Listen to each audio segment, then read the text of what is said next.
तो हेलो मेरे प्यारे स्टूडेंट्स, कैसे हैं आप सभी लोग। आशा करते हैं आप सभी लोग अच्छे होंगे।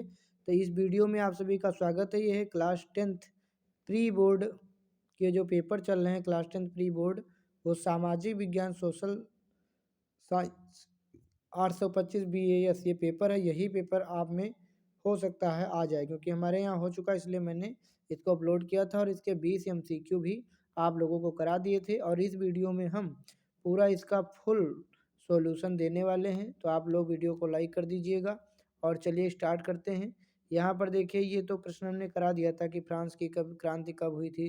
1789 में। जर्मनी के एकीकरण का जनक कौन था। बिस्मार्क। भारत का पहला लौह संयंत्र जमशेदपुर।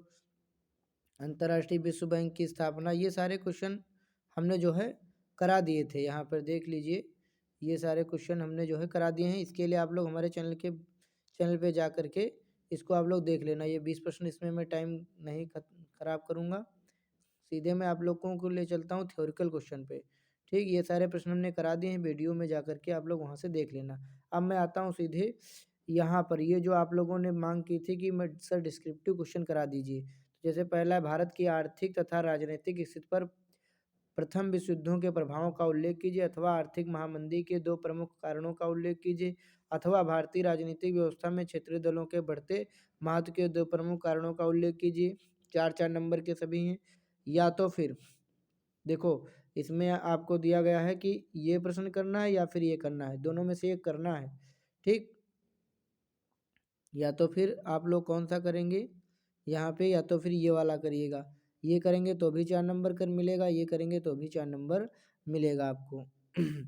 और इसके बाद में आपको या तो फिर ये वाला क्वेश्चन करना है। देखो समझ लीजिए, या तो इसमें से एक करना है, फिर इसमें से, और एक मिनट, हाँ इसमें से और इसमें से एक करना है।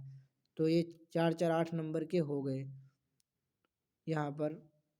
फिर इसके बाद में ये दूसरा क्वेश्चन था। अब ये तीसरा क्वेश्चन है।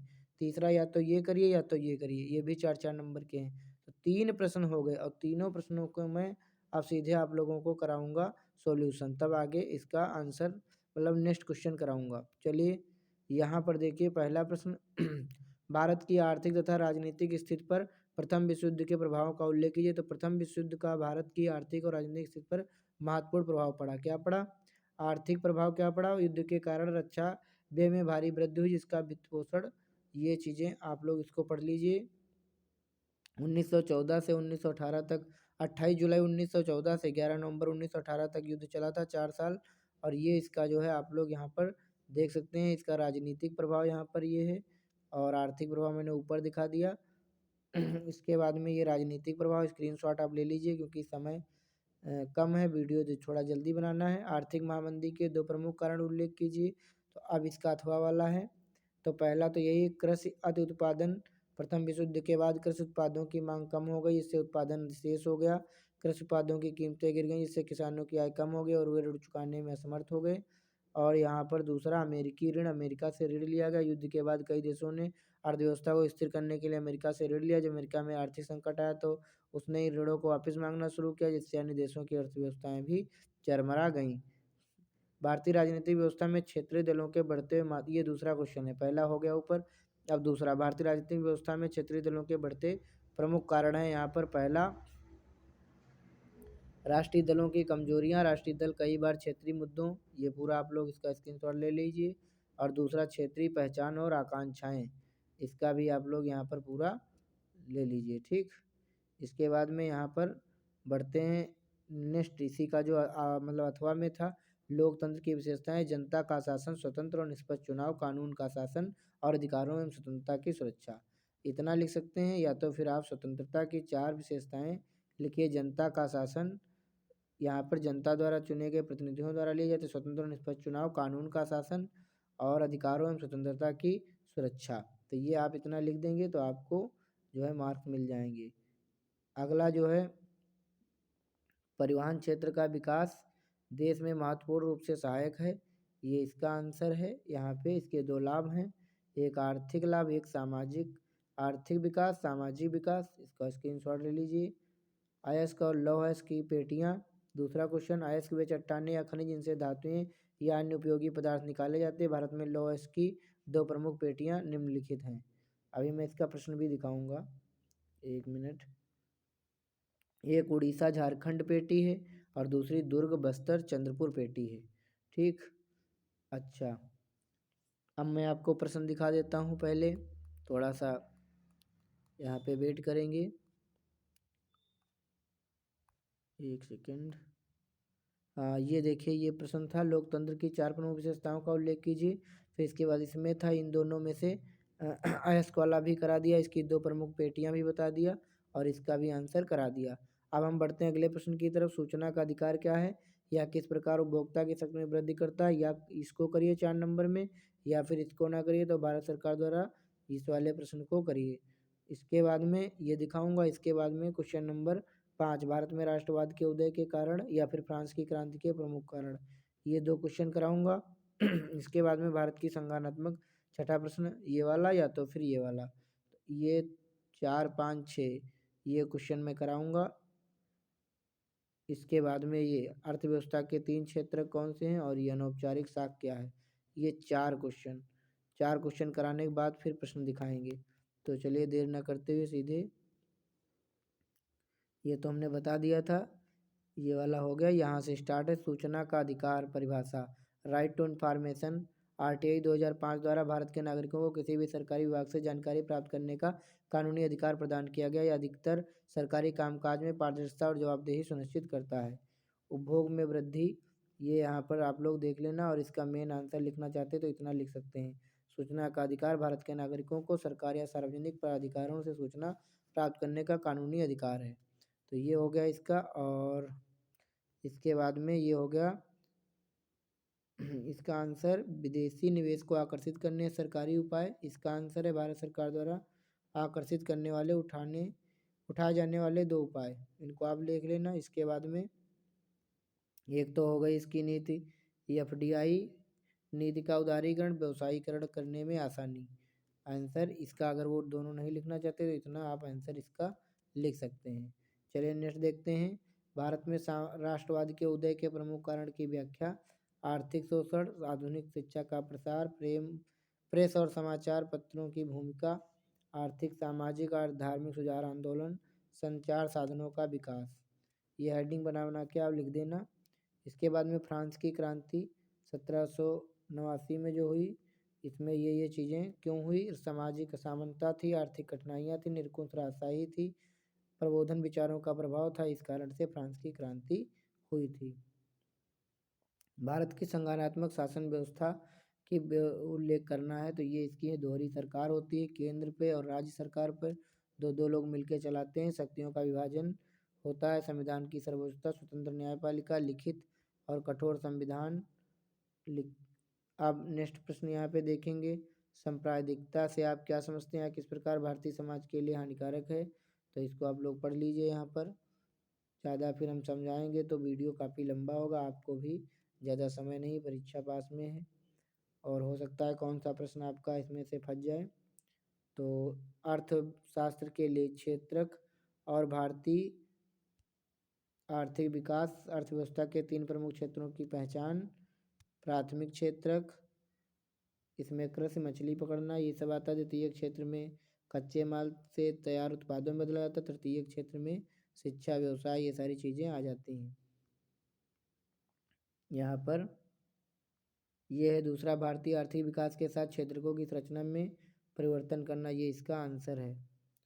रुक जाओ भाई, ये इसका आंसर है। आप लोग इसका स्क्रीनशॉट वीडियो को रोक करके ले लीजिए और मेन आंसर लिखना है तो ये इतना सा मेन आंसर लिख दीजिए, अर्थव्यवस्था के 3 प्रमुख क्षेत्रक, और ये पूरा इसका आंसर हो जाएगा। इसके बाद में औपचारिक साख की आवश्यकता और चुनौती, तो औपचारिक साख ये हो गई, इसको आप पढ़ लीजिए आराम से। और इसके बाद इसकी आवश्यकता, आसान उपलब्धता, कामकाजी कार्रवाई। उदाहरण, एक छोटा किसान बुआई के समय के लिए बीज और उर्वरक खरीदने के लिए स्थानीय साहूकार से तुरंत ऋण ले लेता है। चुनौतियाँ, उच्च ब्याज दरें, जो साहूकार देगा तो उच्च ब्याज दर लगाएगा, शोषण करेगा। उदाहरण, एक बुनकर अपने उत्पाद बेचने के लिए, ये पढ़ लीजिए इसको। और मेन आंसर अगर लिखना है तो आप इतना भी लिख सकते हैं। अरे रुक जाओ भैया,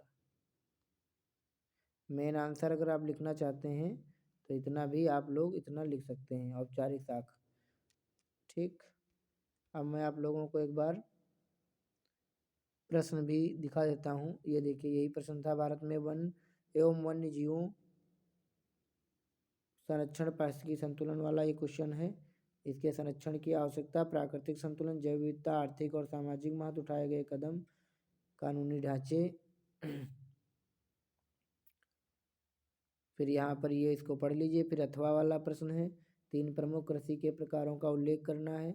एक प्रारंभिक जीविका निर्वाह कृषि, एक गहन जीविका कृषि, एक वाणिज्यिक कृषि। इसको आप लोग कर दीजिए। अब मैं एक बार पेपर दिखा देता हूँ फटाफट से।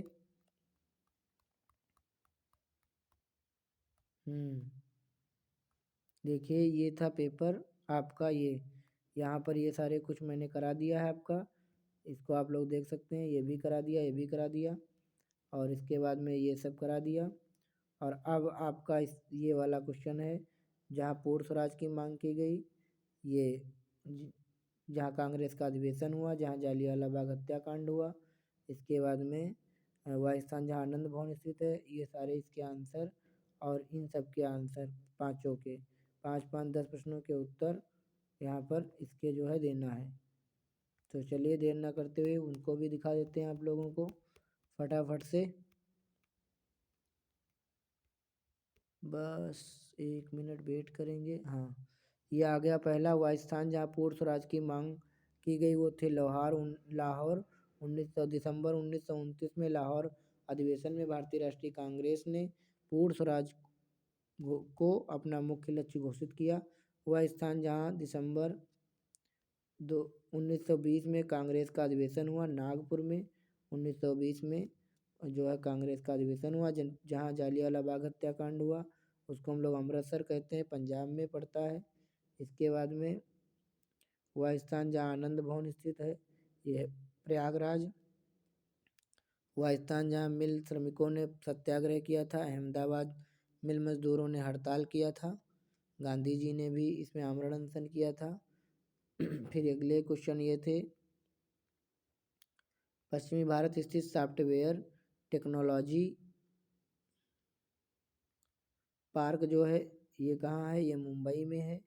मुंबई महाराष्ट्र राज्य में स्थित है। पूर्वी भारत स्थित एक लौह इस्पात संयंत्र, ये जमशेदपुर में है। नेक्स्ट यहाँ पे देखेंगे, दक्षिण भारत स्थित तापी संयंत्र नयाबेली। और इसके बाद में छत्तीसगढ़ राज्य की राजधानी रायपुर।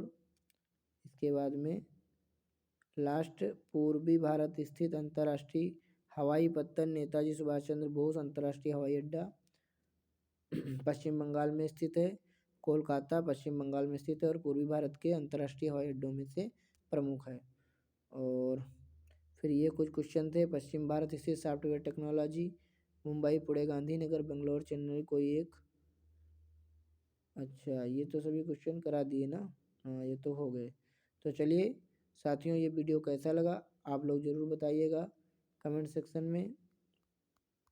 केमिस्ट्री का हमने पूरा पेपर सॉल्व करा दिया। अगर आप लोग जो है केमिस्ट्री का ऑब्जेक्टिव टाइप वाला आंसर देखना चाहते हैं, जो ऑब्जेक्टिव टाइप आंसर थे, तो वो वाले ऑब्जेक्टिव टाइप आंसर आप लोगों को ये सभी हमारे वीडियो के प्लेलिस्ट में जाएंगे तो वहाँ से आपको देखने को मिल जाएगा। आइए मैं दिखा देता हूँ कि मतलब वीडियो के सेक्शन में जाकर के वहाँ से आप लोग देख सकते हैं। चलिए मिल और भी वीडियो मैथ का पूरा फुल सॉल्यूशन देखने के लिए, और इसके बाद में सामाजिक विज्ञान का फुल सॉल्यूशन, फिर अभी साइंस का फुल सॉल्यूशन और मैथ का फुल सॉल्यूशन सब रात में आज अपलोड कर दूंगा। मिलता हूँ नेक्स्ट वीडियो में, तब तक के लिए धन्यवाद।